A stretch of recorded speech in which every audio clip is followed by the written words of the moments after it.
ओम शांति पाल भाई। ओम शांति ईश्वर भाई। पाल भाई, आज हम 30/4/2025 की मुरली रिवीजन कर लें। इस मंथ का लास्ट दिन है और आज खास बाबा बोल रहे हैं कि मीठे बच्चे, बाप तुम्हें पुरुषोत्तम बनाने के लिए पढ़ा रहे हैं।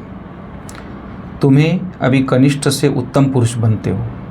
सबसे उत्तम है देवता है। तो इस समय जो संगम के समय हम कनिष्ठ से उत्तम पुरुष बनते हैं, जो बाबा की पढ़ाई से। तो बाबा बोलता है कि उत्तम है देवता है। तो कैसे पाल भाई, इसका डिटेल थोड़ा बताइए। आज 30 अप्रैल है ईश्वर भाई 2025 जी। बाप तुम्हें पुरुषोत्तम, पुरुषों में उत्तम। जी। एक तो आत्मा भी पुरुष है। अभी जो आत्मा की क्वालिटी डाउन हो गई, क्वालिटी अच्छी हो जाएगी, उत्तम बन जाएगी। अभी निम्न है, वो उत्तम क्वालिटी हो जाएगी। दूसरा, मनुष्यों में जैसे मनुष्य को भी पुरुष कहा जाता है, तो पुरुष अभी हमारी जो क्वालिटी है वो कनिष्ठ हो गई है, निम्न क्वालिटी की हो गई है। जो देवताओं में गुण है, ज्ञान है, गुण है, शक्तियाँ हैं, पवित्रता है, शांति है, वो चीज़ें अभी के मनुष्यों में नहीं है। तो आज का जो मनुष्य है, जैसे आज के वैज्ञानिक लोग भी बोलते हैं जी कि मनुष्य की बुद्धि सिर्फ 7% काम करती है। और पुरुषोत्तम जब होते हैं मनुष्य, उनको देवताएं कहा जाता है। ये और इस युग को भी अभी जो पुरुषोत्तम बनाने के लिए जो पढ़ा रहे हैं जी, इस युग को भी पुरुषोत्तम संगम युग कहा जाता है। इसीलिए कहा जाता है तो संगम युग, लेकिन पुरुषों में उत्तम बनाने का प्रोसेस अभी चलता है। इसलिए पुरुषोत्तम संगम युग भी कहा जाता है। और अभी ही बाप पुरुषोत्तम, पुरुषों में उत्तम बनाने के लिए, अर्थात मनुष्य से देवता बनाने के लिए पढ़ा रहे हैं। हम अभी कनिष्ठ अर्थात निम्न, एकदम स्तर हमारा नीचे हो गया है। नीचे से उत्तम, ऊंचे से ऊंचा पुरुष बन जाते हैं। सबसे उत्तम है देवताएं, बाबा कहता है। तो इस तरह से पुरुषोत्तम संगम युग में बाप हमें पुरुषोत्तम अर्थात देवता बनाने के लिए हमें पढ़ा रहे हैं। माना गुणों से संपन्न और पवित्र आत्मा जब बन जाती तो उत्तम पुरुष बन जाती है। इसका कहने का मतलब ये जो देवता बनती है। तो पाल भाई, आज का क्वेश्चन इसी से आधार से है कि यहाँ तुम बच्चे कौन सी मेहनत करते हो जो सतयुग में नहीं होगी। तो जो उत्तम पुरुष जो बनता है उसके लिए जो मेहनत है वो हम अभी करते हैं, वो है देह सहित, देह के सब संबंधों को भूल आत्म अभिमानी हो, शरीर छोड़ने की बहुत मेहनत है। माना आत्मस्थिति में टिक कर शरीर जब छूटता है तो आत्मा की स्मृति रहे कि मैं आत्मा शरीर को छोड़ के अभी इस पुराने चोला चेंज कर रही हूँ। ये स्मृति नहीं, इस कारण बहुत दुख होता है, बहुत मेहनत होती है, बहुत मेहनत करनी पड़ती है। बोलता सतयुग में बिना मेहनत किए बैठे बैठे शरीर छोड़ देंगे। अभी यह मेहनत व अभ्यास करते हो, तुम अभी ये अभ्यास करते हो कि हम आत्मा हैं, हमें इस पुरानी दुनिया, पुराने शरीर को छोड़ फिर वापस घर जाना। ये हम अभी अभ्यास करते हैं, शरीर से अलग होने का, आत्माभिमानी बनने का। तो यही अभ्यास सतयुग में भी काम आता है। तो ये मुख्य बातें, तो थोड़ा इसके ऊपर डिटेल बताएं। आज जैसे बाबा ने कहा ना जी, बाबा ने कहा तुम अभी काल पर जीत पहन रहे हो जी। जानते हो सतयुग है अमर लोक और यह है मृत्यु लोक जी। सतयुग में क्या होता है, जब बूढ़े होते हैं, जब आयु पूरी होती है तो साक्षात्कार होता है जी। हम यह शरीर छोड़ जाए, बच्चा बनेंगे, बुढ़ापा पूरा होगा और शरीर छोड़ देंगे और नया शरीर मिलेगा। ये चीज़ वहाँ एकदम इजी है, बाबा कहता है। और वो चीज़ के लिए अभी हमको मेहनत करना पड़ता है। वहाँ पर देह भी होगा, देह के संबंधी भी होंगे जी, लेकिन भूलना नहीं पड़ता वहाँ पर जी। वहाँ ऑटोमेटिक आत्माभिमानी होते हैं। लेकिन अभी ये कलयुग का हो या संगम युग का हो, यहाँ पर हमको इस चीज़ की मेहनत करनी पड़ती है। देह को भी भूलना की मेहनत करना पड़ता है, देह के संबंधियों को भी भूलने की मेहनत करनी पड़ती है। लास्ट तक ये नहीं आया, आत्मा अटकी पड़ी रहती है। मेरा बेटा नहीं आया, बेटी नहीं आया, बहू नहीं आया, वो आया तो पानी पिलाएगा तो शरीर छोड़ेगा, कितना ये रहता है, बंधन रहता है। लेकिन सतयुग में ये सब चीज़ें नहीं होती। वहाँ ऑटोमेटिक पहले ही साक्षात्कार हो जाता है कि इस देह का त्याग करके मुझे नया शरीर मिलने वाला है। तो सतयुग में और कलयुग में ये कॉन्ट्रास्ट होता है, ये फर्क होता है। बाबा ने कहा कि यहाँ पर हमको मेहनत करना पड़ता है, देह के संबंधों को भूल कर शरीर छोड़ने का। सतयुग में सारी चीज़ें ऑटोमेटिक भूली हुई होती है। मैं आत्मा हूँ, जाकर नया शरीर लूँगा। तो सतयुग में इस अभ्यास की ज़रूरत ही नहीं पड़ती। अभी ही इसकी ज़रूरत पड़ती है संबंधों को भूलने की। ठीक है ईश्वर भाई जी। पाल भाई और एक बात है, आज ब्रह्मा बाप के लिए खास बाबा ने कहा है, जैसे ब्रह्मा बाप ने अपना सब कुछ ट्रांसफ़र कर फुल पावर बाप को दे दी, सोचा नहीं ऐसा फॉलो फादर कर 21 जन्मों की प्रारब्ध जमा करनी, वो कैसे करेंगे? इसका डिटेल थोड़ा मुरली ने आज बताया बाबा। हाँ बाबा ने बताया है जी। बाबा ने कहा जो बहुत दान करते हैं वह दूसरे जन्म में साहूकार बनते हैं। जी। ट्रांसफ़र करते हैं ना जी। अभी तुम 21 जन्मों के लिए नई दुनिया में ट्रांसफ़र करते हो, तुमको रिटर्न में 21 जन्मों के लिए मिलता है। बाबा ने कहा वह तो एक जन्म के लिए अल्पकाल के लिए ट्रांसफ़र करते हैं, तुम तो ट्रांसफ़र करते हो 21 जन्मों के लिए। बाप तो है ही दाता। यह ड्रामा में नूंद है, जो जितना करते हैं वह पाते हैं, वह इनडायरेक्ट दान पुण्य करते हैं तो अल्पकाल के लिए रिटर्न मिलता है। जी। यह है डायरेक्ट, अभी सब कुछ नई दुनिया में ट्रांसफ़र करना है। इनको इसको ब्रह्मा बाबा को देखो इसने कितनी बहादुरी की। तुम कहते हो सब कुछ ईश्वर ने दिया है, अब बाप कहते हैं यह सब हमको दो, हम तुमको विश्व की बादशाही देते हैं। बाबा ने ब्रह्मा बाबा ने तो फट से दे दिया, सोचा नहीं। जी। फुल पावर दे दी। बाबा ये आपका है सब कुछ, आप जैसे करवाओ। जी। हमको विश्व की बादशाही मिलती है, नशा चढ़ गया, बच्चों आदि का भी ख्याल नहीं किया। देने वाला ईश्वर है तो फिर किसी का रिस्पॉन्सिबल थोड़े ही रहे। 21 जन्मों के लिए ट्रांसफ़र कैसे करना होता है, इस बाप को ब्रह्मा बाप को देखो और फॉलो फादर करो। प्रजापिता ब्रह्मा ने किया, ईश्वर तो दाता है, उसने इनसे कराया। तो ये दान का फल जो मिलता है वो चीज़ बाबा ने कहा। अच्छा। तो हमारा बाबा हम लोगों को कहता है, ब्रह्मा बाबा का पार्ट अलग था, लेकिन हम लोग बाबा बोलता है तुम ट्रस्टी बन के संभालो, सिर्फ मैं निमित्त हूँ और तुम्हारे पे जो एक्स्ट्रा है तो भले सेंटर खोलो, 3 पैर पृथ्वी का दे दो। ब्रह्मा बाबा ने तो पूरा ही इन्वेस्ट कर दिया, बिल्कुल अपनी सारी प्रॉपर्टी ही विल कर दी। लेकिन बाबा कहता है आप अपने घर पर रहते हुए निमित्त बन के रहो। जी। मैं निमित्त आत्मा हूँ, मैं निमित्त आत्मा हूँ, मेरापन छूट जाए। ये शरीर भी मेरा नहीं है, मुझ आत्मा के निमित्त ये शरीर है। जी। जैसे हमारी दादी प्रकाश मणि दादी बोल रही है, मेरा शब्द था ही नहीं दादी की डिक्शनरी में। अब हमको भी ये स्मृति रहे कि ये शरीर भी मुझ आत्मा के संभाल के निमित्त है। ये शरीर मुझ आत्मा को चलाने के निमित्त मिला हुआ है, ये स्मृति हो जाए, मेरा शब्द खत्म हो जाए। जी। तो ये चीज़ बाबा कहता है कि आप बच्चे अपना प्रॉपर्टी खुद संभालो, आपसे एक्स्ट्रा है तो भले यज्ञ में लगाओ। जी। लेकिन मैं निमित्त आत्मा हूँ, करावनहार मेरा बाबा है। ये चीज़ रहे। बाबा ने तो टोटल ही सरेंडर कर दिया, लेकिन हमको निमित्त बन के अपना संभाल खुद करना है। जो हमसे एक्स्ट्रा बन पड़ता है बाबा के यज्ञ में इस परमार्थ सेवा अर्थ लगाना है। जी।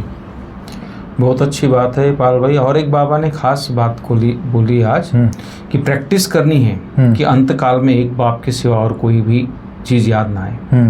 ये बहुत बड़ी मेहनत है ये कि और कोई ना याद आए से, क्योंकि अभी से न्यारा प्यारा बनना पड़ेगा। हमारा कुछ नहीं है, सब कुछ बाबा का है, ये बुद्धि में होना चाहिए। अल्फा और बे को इसी स्मृति रहे तो पास वित होकर पास विजय माला में आ सके, पास वित आनंद होके। तो इसके ऊपर बाबा ने खास पुरुषार्थ के लिए बातें कही है, तो इसके ऊपर थोड़ा डिटेल बताएं। बाबा ने आज खास कहा है कोई चीज़ याद न आए। जी। अगर मुट्ठी में रहेगा तो याद आएगा, बाबा कहता है। अच्छा। इसके लिए बाबा ने कहा कोई चीज़, जैसे बाबा ने कहा आज कहा है दुनिया में आफत ऐसी आएगी बात मत पूछो।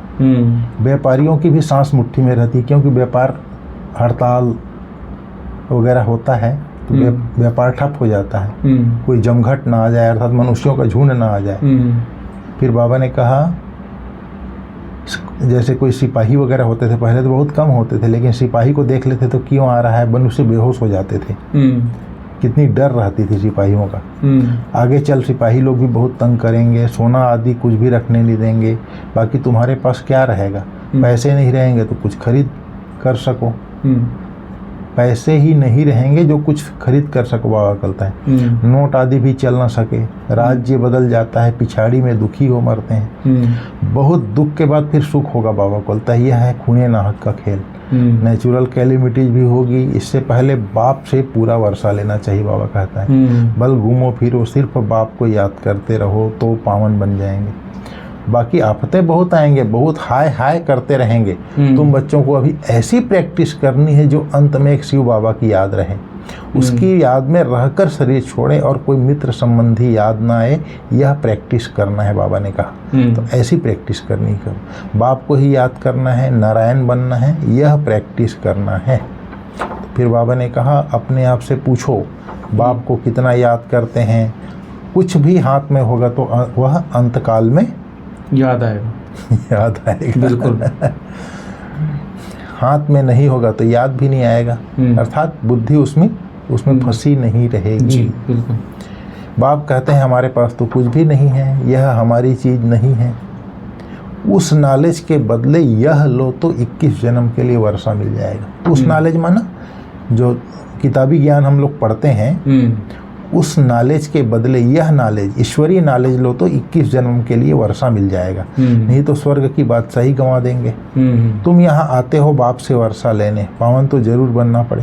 तो अभी तो उस नॉलेज की भी वैल्यू है, उस नॉलेज भी लेना है और ये भी नॉलेज लेना है, दोनों नॉलेज लेना है जी। तो इस तरह से बाबा ने कहा। फिर आज बाबा ने कहा है झूठ न सुनो, hear no evil, see no evil. इस तरह से आज बाबा ने कहा जी। और बाबा ने कहा बहुत अच्छी अच्छी बातें कही है आज जी। जैसे प्राणों का प्यारा एक बाप है। 3 दिन से कंटिन्यू धारणा पे मुरली चल रही है। हाँ, प्राणों से प्यारा एक बाप ही है, क्योंकि वही तुम बच्चों को सब दुखों से छुड़ाए अपार सुख में ले जाते हैं। तुम निश्चय से कहते हो वह हमारा प्राणों से प्यारा पारलौकिक बाप है। जी। प्राण आत्मा को कहा जाता है। सब मनुष्य मात्र उनको याद करते हैं, क्योंकि आधा कल्प के लिए दुख से छुड़ाए शांति और सुख देने वाला बाप ही है। तो प्राणों से प्यारा हुआ ना। प्राण जो अटकी पड़ी है हमारी जी, उसको प्राण दान देता है। बिल्कुल। कोई व्यक्ति की सांस अटकी हुई हो, उसको सांस दे देवे कोई, तो क्या होगा? प्राण दान देने वाला ही हुआ ना। तो अभी हमारी क्या हो रही है? टिमटिमा रही है। तो प्राण दान देने वाला शिव बाबा है, तो प्राणों से प्यारा ही हुआ ना, बाबा ने कहा। फिर बाबा ने कहा भारत में इन लक्ष्मी नारायण का राज्य था, फिर क्या हुआ? देवताओं ने कोई से लड़ाई की क्या? कुछ भी नहीं किया। आधा कल्प बाद रावण राज्य शुरू होने से देवताएं वाम मार्ग में चले जाते हैं। बाकी ऐसे नहीं कि युद्ध में कोई नहीं हराया। देवताओं को किसी ने युद्ध में नहीं हराया, लेकिन रावण राज्य शुरू होने से वाम मार्ग में चले जाते हैं। लश्कर आदि की कोई बात नहीं है, न लड़ाई से राज्य लेते हैं न गंवाते हैं। यह तो योग में रह पवित्र बन पवित्र राज्य तुम स्थापन करते हो। मतलब जो लक्ष्मी नारायण का राज्य है वो योग में रह पवित्र बन पवित्र राज्य स्थापन करते हो। बाकी हाथ में कोई चीज नहीं है। यह है डबल अहिंसा। एक तो पवित्रता की अहिंसा है वहाँ, दूसरा तुम किसको दुख भी नहीं देते हो। बिल्कुल। फिर बाबा ने क्या कहा? सबसे बड़ी हिंसा है काम कटारी की चलाना। सबसे पहली जब रावण राज्य की प्रवेशता होती है तो काम विकार की ही प्रवेशता होती है, तभी से दुख शुरू होगा ना। फिर बाबा ने कहा काम विकार शुरू होता है तो फिर क्रोध शुरू होता है, फिर लोभ मोह अहंकार सब आता है।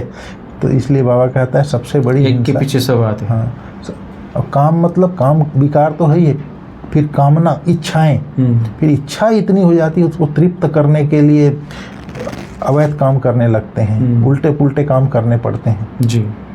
काम विकार है ही है। काम विकार के साथ साथ कामनाएं इच्छाएं, हद की इच्छाएं कभी भी पूरी नहीं होती, बाबा बोलता है जी।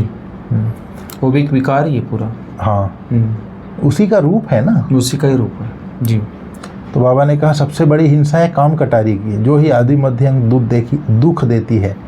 रावण के राज्य में दुख शुरू होता है, बीमारी शुरू हो जाती है, कितनी ढेर बीमारियां हैं, अनेक प्रकार की दवाइयां निकलती रहती है, रोगी बन पड़े। बाबा ने बोला तुम इस योग बल से 21 जन्मों के लिए निरोगी बनते हो, वहाँ दुख व बीमारी का नाम निशान नहीं रहेगा। उनके लिए तुम पढ़ रहे हो। बच्चे जानते हैं भगवान हमको पढ़ाकर भगवान भगवती बना रहे हैं। पढ़ाई भी कितनी सहज है। आधा पौना घंटे में सारे चक्र का नॉलेज समझा देते हैं। 84 जन्म भी कौन कौन लेते हैं यह तुम बच्चे ही जानते हो, बाबा बोलता है जी। फिर बाबा ने कहा भगवान हमको पढ़ाते हैं, वह है निराकार, सच्चा सच्चा उनका नाम शिव है, कल्याणकारी है, सर्व का कल्याणकारी, सबका सदगति दाता है, ऊंचे ते ऊंचा बाप, उच्च ते उच्च मनुष्य बनाते हैं। बाप पढ़ाकर होशियार बनाए, अब कहते हैं जाकर पढ़ाओ। तो इस तरह से बाबा ने कहा। फिर बाबा ने कहा हम सुंदर थे अर्थात देवताएं थे, फिर 2 कला कम हुई, कला कम होते होते अभी 9 कला हो गई है, अभी तमो प्रधान से फिर सतो प्रधान कैसे बने। बाप कहते हैं मुझे याद करो तो तुम पावन बन जाएंगे। यह भी जानते हो यह रुद्र ज्ञान यज्ञ है, इस यज्ञ में चाहिए ब्राह्मण, तुम सच्चे ब्राह्मण हो, सच्ची गीता सुनाने वाले, इसलिए तुम लिखते भी हो सच्ची गीता पाठशाला। इस तरह से आज बाबा ने सारी बातें बताई है। आज बिल्कुल। तो आज का वरदान थोड़ा बताएंगे कल। आज बाबा ने वरदान भी बहुत सूक्ष्म वरदान है, बहुत इम्पोर्टेंट बात बताई है। मनसा पर फुल अटेंशन देने वाले, चढ़ती कला के अनुभवी विश्व परिवर्तक भाव। अच्छा। अब लास्ट समय में मनसा द्वारा ही विश्व परिवर्तन के निमित्त बनना है, इसलिए अब मनसा का एक संकल्प भी व्यर्थ हुआ तो बहुत कुछ गंवाया। एक संकल्प को भी साधारण बात न समझो। वर्तमान समय संकल्प की हलचल भी बड़ी हलचल गिनी जाती है जी, क्योंकि अब समय बदल गया, पुरुषार्थ की गति भी बदल गई, तो संकल्प में ही फुल स्टॉप चाहिए। बिल्कुल। जब मनसा पर इतना अटेंशन हो तब चढ़ती कला द्वारा विश्व परिवर्तक बन सकेंगे। पहले बाबा बोलता है मनसा में भल तूफान आएंगे, कर्म इंद्रियों से कर्म नहीं करना है, कर्म इंद्रियों से नहीं करना है बोलता था। फिर बोला बोलना नहीं है, अभी बाबा सूक्ष्म में ले आया संकल्प में। जब संकल्प इतना अटेंशन हो, संकल्प अर्थात मनसा पर, तब चढ़ती कला द्वारा विश्व परिवर्तक बन सकेंगे, बाबा बोलता है। पहले मनसा में तो आता है, बाद में फिर वो वाचा में आएगा, कर्म नाम आएगा, जो भी पहले मनसा में आता है, इसलिए उसको ही कंट्रोल करो, वही करो। फिर आज बाबा ने स्लोगन में बहुत अच्छी बात कही जी, कर्म में योग का अनुभव होना अर्थात कर्म योगी बनना। कर्म में योग का अनुभव होना ही कर्म योगी बनना। नहीं तो बाबा ने जैसे उस दिन बहुत अच्छी बात कही थी, जैसे भोजन याद में बनाना है और योग युक्त होकर के खाना है।